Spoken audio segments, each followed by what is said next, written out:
B. Collins. Peter B. Collins, news and comment. It's Monday, October 29th, 2018. In the past week, we have experienced the violent awakening of Trump's sleeper cells, producing what I call a perfect storm of American tragedy in the Trump era. And Trump himself is oblivious or intentionally ignoring the pain and suffering that Americans are enduring as he tries to tweet and insult his way to some kind of a victory in the midterm elections. It is a new low point for American political and domestic history, and we have not seen the bottom yet, I fear. And it's very clear that the would-be pipe bomber from Florida and the anti-Semitic Jew killer in Pittsburgh,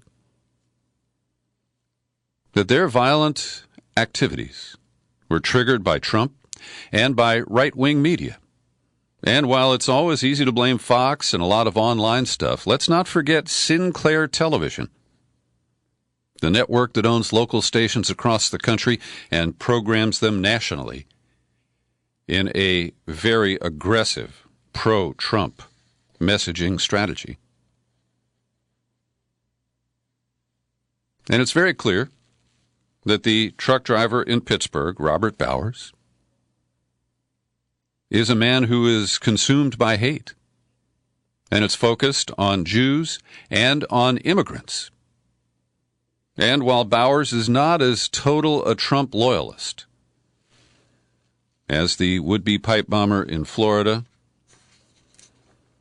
well, these are matters of degree. And we know that Bowers in Pittsburgh was upset at the Jewish community at the Tree of Life, where multiple congregations worshiped in one building. He was upset because they were part of a national network of Jews who support recent immigrants to the United States. It's a program called HIAS. So that was the nexus that brought a heavily armed, all his weapons were registered and legal, including the AR-15. And this is another example of the unregulated access to guns and the gun violence that predictably results. And when I talk about this perfect storm of the Trump era, this is part of it. Not only a failure to address gun violence with legislation, as occurred under President Obama, but a very, very strong identity and alliance with the NRA. And Trump has essentially said there will be no gun regulation while he is president. Then we see the denial, the incredible off-key and tone-deaf and tasteless responses of Trump, as his first reaction is to call for armed guards at every Jewish facility across the country and to invoke the death penalty. Pennsylvania has the death penalty. Robert Bowers knows he's facing it. But that didn't stop him. And so trying to use a rational construct to control irrational behavior that is triggered by the man who is proposing the death penalty for the guy who was triggered by his ravings? Well, this is the new low we have reached. And that is compounded by the continuing arguments of false flag, false equivalence. Oh, yeah, the left is as aggressive as the right. The left is as hate-filled as the right. That's bullshit. And when Governor Cuomo of New York says that, who does he think he is helping? And all of this is ripe for political exploitation. Oh, Trump's got his base all charged up And he appears to have more chaos planned to unleash in the 7.5 days that remain from this moment until the midterm elections. And bottom line is, we know that little will change. Probably more armed guards at churches and synagogues. But this country is locked down in a very divided internal struggle. And I do not see us surfacing from it anytime soon. Now, I want to make a very clear statement here that what occurred in Pittsburgh is truly an expression of anti-Semitism. And like anyone else, I denounce it with every ounce of my being. And just a week ago, I posted an in-depth interview with Ian Berman, an American Jew who is very concerned about the loose use of allegations of anti-Semitism. And he could not have predicted this event, neither could I. But here, just a week later, his concerns are borne out as this incident of true hate of the Jewish culture, Jewish history, Jewish religion, turns into a killing spree with 11 people dead and multiple others wounded. This is anti-Semitism. It is vile. And I'd like to wave my hand or a magic wand and just say it should disappear. But it won't. Like anyone else, I completely reject true anti-Semitism. And I'm not going to go into great depth at this moment as people are grieving. But I'm already hearing ugly conflations that this act of anti-Semitism can be laid at the feet of liberal American Jews who criticize the government of the State of Israel and non-Jews like me who criticize the State of Israel and embrace boycott, divestment, and sanctions in a loving and moral effort to get Israel to honor the Torah, to honor the tenets of its faith, and to stop the oppression of the Palestinians. So I was listening to Rush Limbaugh this morning, and he was featuring this caller who self-identified as a Jewish person. And she started talking about Jeremy Corbyn in Britain. That was the subject of what I discussed with Ian Berman in his piece about anti-Semitism as a sword. And Jeremy Corbyn is not anti-Semitic. But because he has articulated positions in support of the Palestinians, because he has leveled some criticism at the government of the State of Israel, there is a smear campaign, partly driven by activists from Israel, to marginalize Jeremy Corbyn as anti-Semitic. Robert Bowers is clearly anti-Semitic. Jeremy Corbyn is not. And we have to see true responsible behavior from the Netanyahu government and its supporters in the United States. That this brutal and ugly incident is in no way connected to the politics of the State of Israel and to the efforts by some well-intentioned Americans, including me, to try to change the behavior of the State of Israel.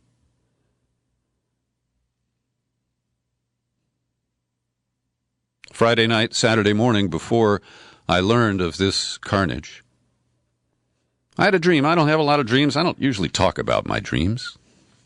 But I woke up and Twitter had voluntarily decided to shut down. There was no First Amendment battle, no lawsuits, no government action. Jack Dorsey just realized that he had created a monster, and in my dream he shut it down to spare the United States from the scourge of the tweeter-in-chief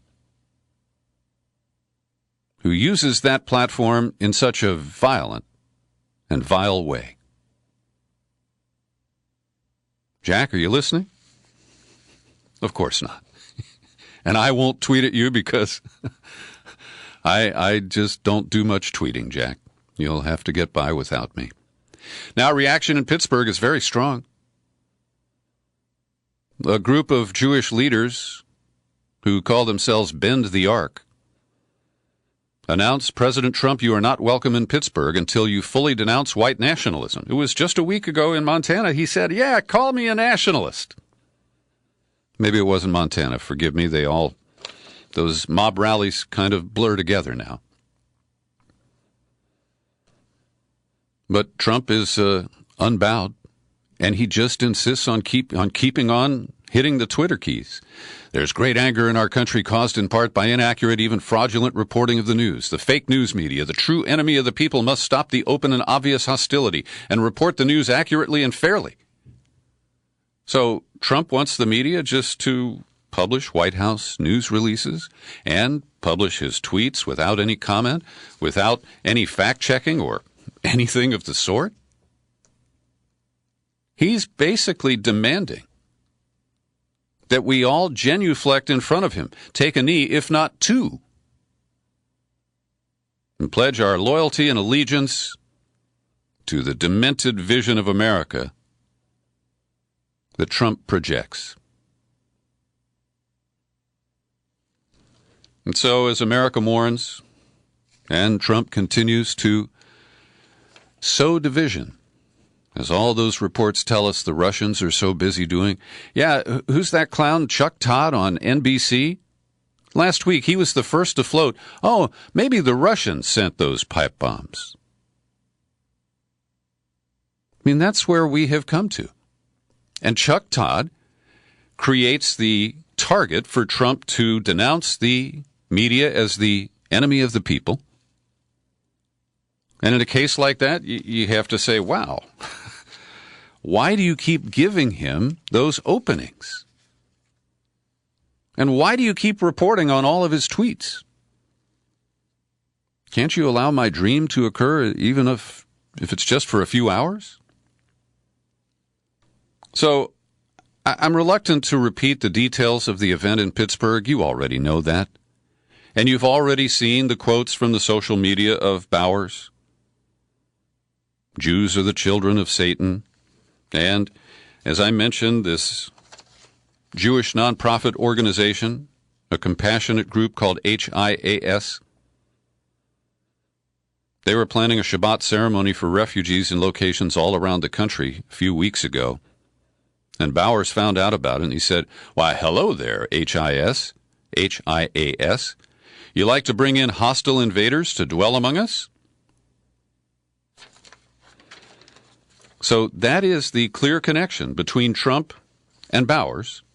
And, of course, Trump denies it. He blames the media. He will shift responsibility anywhere he can. And where are the family members of the Trump clan who are Jewish? Crown Prince Jared and his beautiful wife Ivanka.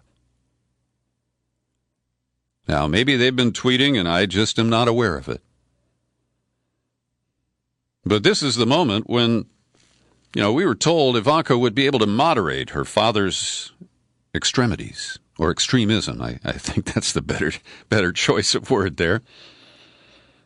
That's not happening. Ivanka, take that phone away. The iPhone that he says he doesn't have that. Oh, jeez. Then there's Tom Steyer. All right. Tom Steyer was one of the lucky, 13 people? There was another package aimed at CNN that was intercepted at a mail facility near Atlanta today. And we don't know if there are other targets out there. Zephyr Teachout, who ran for attorney general in the state of New York, quite a progressive, she was targeted online by the Florida guy, whose name is Sayak. So Tom Steyer went on TV Sunday morning, and he mainly wanted to denounce anti-Semitic tweets that came from Kevin McCarthy, who is the almost incoherent number 2 Republican who hopes to become Speaker if they hold on to the House next week in the midterm elections. McCarthy comes from Bakersfield. He's an all-white, Wonder Bread kind of guy. And he tweeted, "We cannot allow Soros, Steyer, and Bloomberg to buy this election. Get out and vote November 6th. Vote Republican, MAGA." Now, Steyer calls that out as, in terms of interpreting what he said, that seems to me like a straight-up anti-Semitic move. I think that there is a classic attempt to separate Americans. I think that absolutely falls into the category of what I'm describing as political violence. Now, if you don't know Steyer, he's a San Francisco billionaire, and he has spent liberally some $50 million of his money on impeachment ads running nationwide. He's also funding campaigns of Democrats across the country, most of whom support his agenda on climate change. So President Unity hopped on Twitter after watching Tom Steyer on CNN. Now, remember, Trump has taken a pledge that he's never going to watch CNN again because it's fake news, but somehow he managed to make an exception, and then he tweeted an insult. Wacky Tom Steyer comes off as a crazed and stumbling lunatic who should be running out of money pretty soon. Steyer responded, "Trump just tweeted at me in his typical insulting style. It is unthinkable that in the midst of the horrible political violence, our president would resort to name-calling instead of repairing the damage to the fabric of our country, or just being quiet. I mean, go play golf, Trump. Do something, but do not sit there on Twitter insulting people and driving more angst in this country. It's just so irresponsible and downright reckless. It is the equivalent of trying to put out a fire with gasoline." That was a great David Bowie song, Cat People. Now to Sayoc, the guy in Florida. And he doesn't present as the typical middle-class white guy who's been left behind.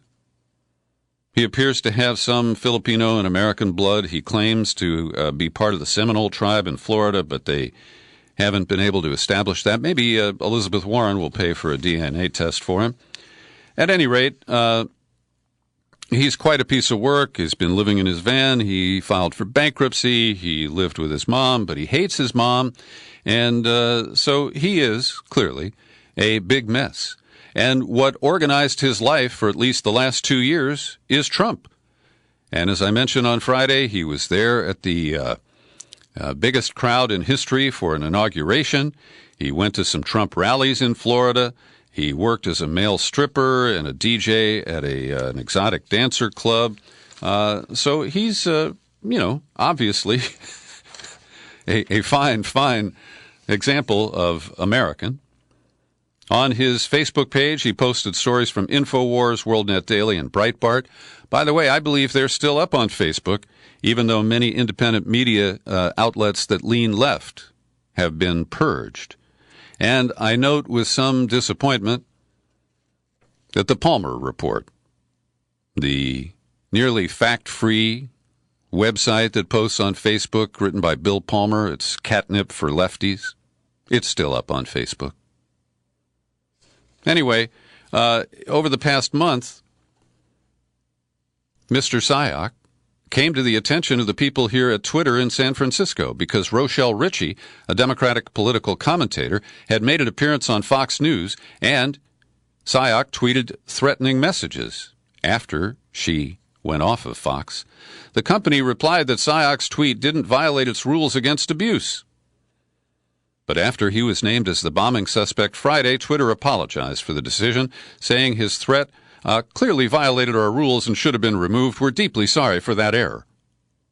And my friend Peter Van Buren remains banned from Twitter without any appeal rights or any adjudication of his removal because he made a vampire movie reference to a guy that he was having an argument with on the Twitter box. The effort to divert attention and to divert blame to the left continues.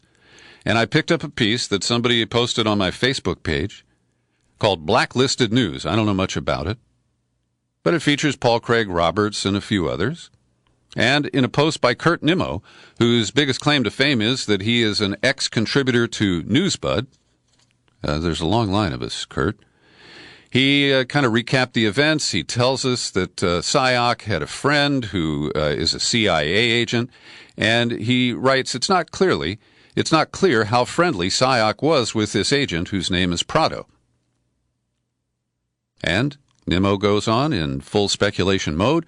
I don't know if Sayoc is a remote-controlled patsy. However, I believe the, quote, bombs hand-delivered to CNN and Democrats are part of a wider effort to discredit President Trump and portray his supporters as crazed right-wing terrorists. It is well known that Trump has enemies at the CIA, most notably former Director John Brennan. Really, Kurt? Can you do a little research before you write that kind of bullshit? Today, Trump has not stopped. He continues to tweet about the fake news media, the true enemy of the people. Really unifying, isn't it? Oh, and here the Washington Post writes, despite his calls for unity, Trump has continued to target his adversaries on Twitter and in public comments after the pipe bombs were sent and the shooting occurred in Pittsburgh. And Kellyanne Conway, who can always find a happy face to put on for Trump's antics, she downplayed Trump's continued targeting of rivals. Quote, the president is trying to heal the country. Yeah, right, Kellyanne. Over at The Intercept, Mehdi Hasan has done a great job of recapping a laundry list of all the people who've been inspired by Trump and who became violent in expressing their love of their leader. And it is a lengthy list, and I'll note that this was compiled before the mass shooting in Pittsburgh on Saturday. And so Hassan recaps. I'm just going to do this briefly for you. I've linked to the article so you can read the details yourselves. But the Leader brothers in Boston, 2015 August, attacked a homeless man who they believe to be an undocumented immigrant. All these illegals need to be deported, they said, because Trump is right. Then in October of 16, Curtis Allen and two others, they were the people in Garden City, Kansas, who plotted a series of bomb attacks against the Somali American community. Alexander Bissonnette, January 2017, he opened fire on worshippers in the Islamic Cultural Center in Quebec City, Canada. He was obsessed with Trump. He searched online more than 800 times between January 1st and the day of the shooting, all items related to Trump. Then we have the case of the three members of a far-right militia who were charged in connection with the August 2017 bombing of the Dar al-Farouk Islamic Center in Bloomington, Minnesota. And there is more to their right-wing and militia antics. One of those guys put in a $10 billion proposal to build Trump's wall. I wish this were funny. Brandon Griesemer, January of 2018. He made 22 calls to CNN from Novi, Michigan, and he used Trump language. Fake news, I'm coming to gun you all down. Nicholas Cruz at the Marjorie Stoneman Douglas High School on February 14th of this year. He shot and killed 17 students. He repeatedly espoused racist, homophobic, and anti-Semitic views. He bragged about writing a letter to President Trump and receiving a response. And Hassan says, I could go on, and there are other incidents. I also want to share with you that at Who, What, Why today, Stephen Singular, who has been covering these issues of politically inspired violence for more than 30 years, he wrote a great piece that I've linked to. He takes us back to the death of Alan Berg, the radio talk show host who was shot and killed in Denver.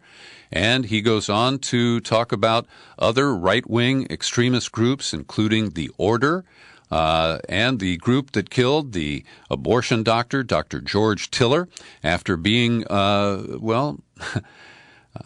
can't say inspired, but triggered by the nightly ravings of the top-rated Fox News host, Bill O'Reilly. And there are others here. I encourage you to read these pieces to get a full sense of the ugly history that we are living and reliving. Every day I pause for a moment to thank the people who support my work here at the Peter B. Collins Podcast with your subscription money. People like Carla Mahoney, Brian Mazzy, Susan Lundgren, and Andrew Harnack. They each kick in $5 or $10 a month. It's easy. You can do it too. And I encourage you to come on over to peterbcollins.com. Click on the menu tab, then click on Become a Subscriber. You'll land on the sign-up page, and in just a couple of minutes, you can be set up with the level of support that fits your budget. And I really appreciate your support. So, Fox News is at it again. They are putting ideas into the head of one of the most unstable viewers they know they have. And to top it off, this unstable viewer, who lives at 1600 Pennsylvania Avenue in Washington, D.C., is heavily germophobic. Oh, yeah, he's talked about it many times. He's the kind of guy who shakes hands and then wipes his hand on his pants leg. Now, without providing any proof, Fox News hosts have insinuated on at least 2 occasions in the past week that the migrant caravan traveling from Central America may be carrying diseases. It started with Laura Ingraham on her show Tuesday last week. We have diseases in this country we haven't had for decades. It's a health issue, too, because we don't know what people have coming in here. And 2 days after she made those comments, Breitbart amplified that topic on its daily satellite radio show in a package called Medical Expert Migrant Caravan Could Pose Public Health Threat. Now, this is bullshit. And any public health issues can be dealt with by quarantines of the border, medical examinations. You could discuss that. But this is just unhinged feeding of an unhinged president.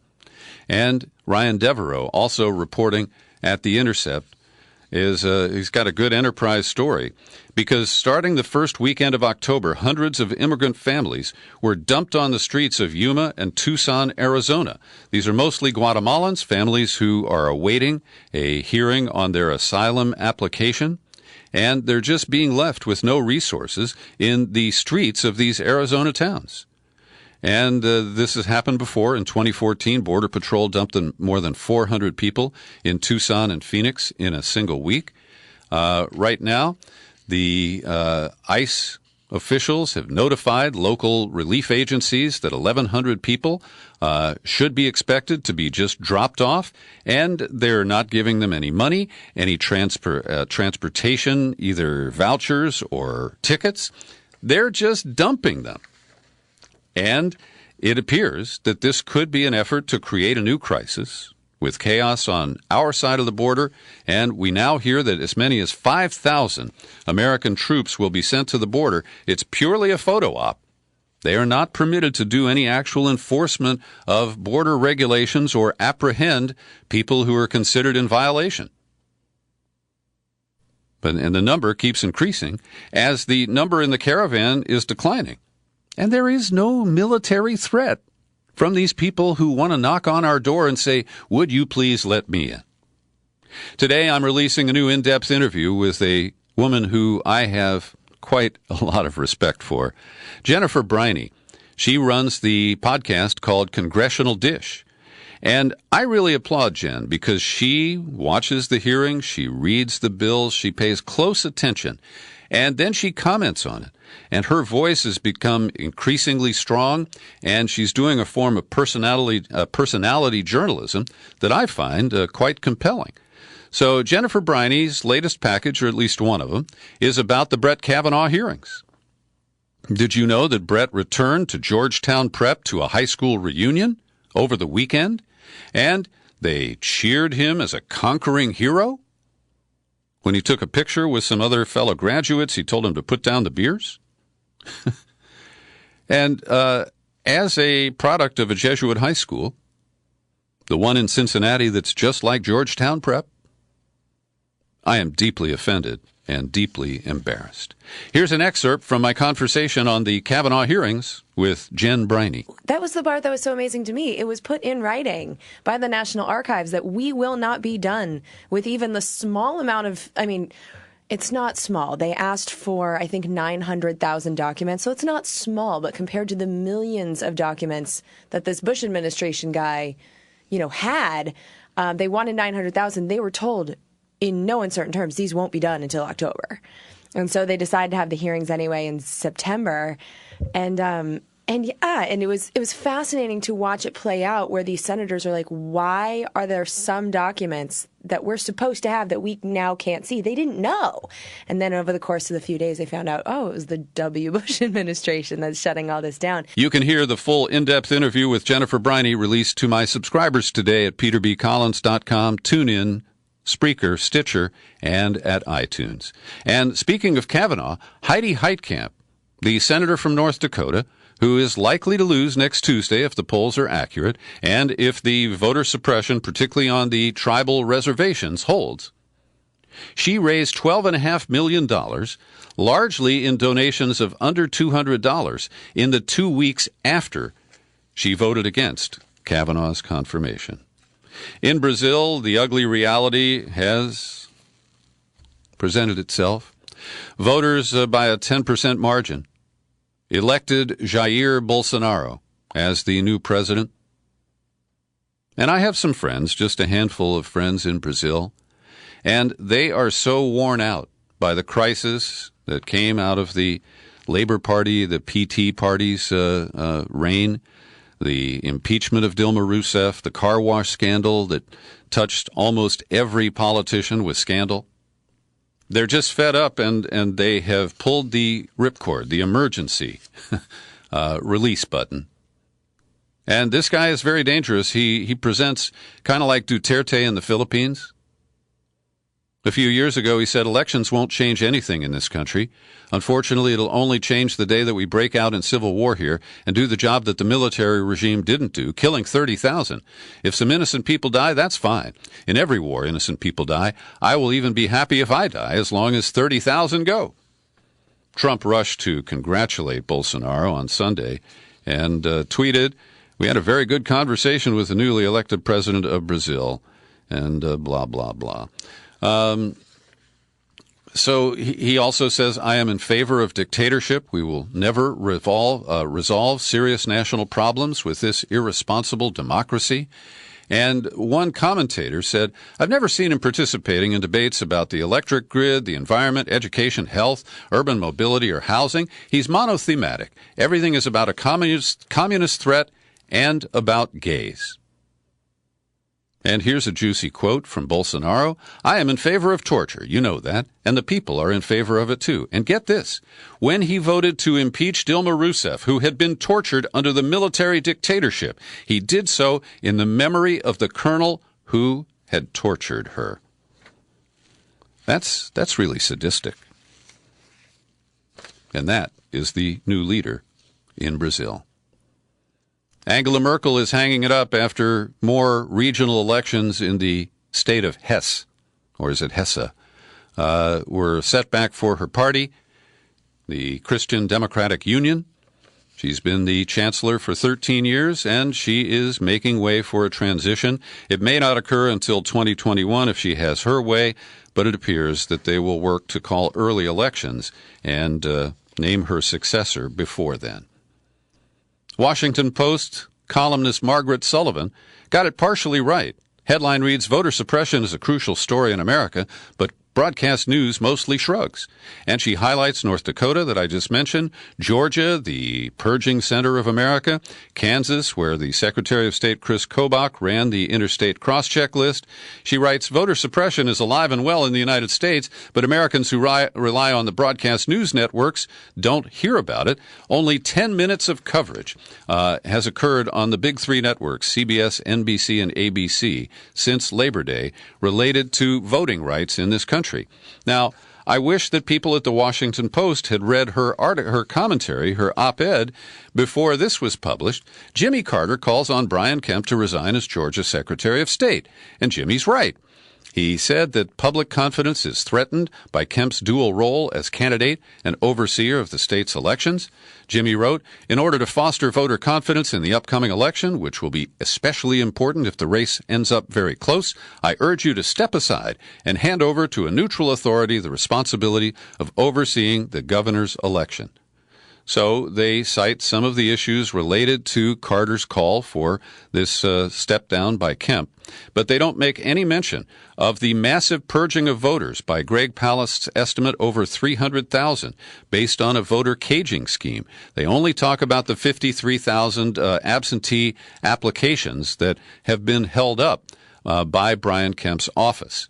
And I would suggest that the news division at the Washington Post read Margaret Sullivan's commentary and apply it. Thanks for listening to this daily news and comment podcast. You're free to share it far and wide, and you'll find it on YouTube. I'm Peter B. Collins. Happy trails to you until we meet again. Happy trails.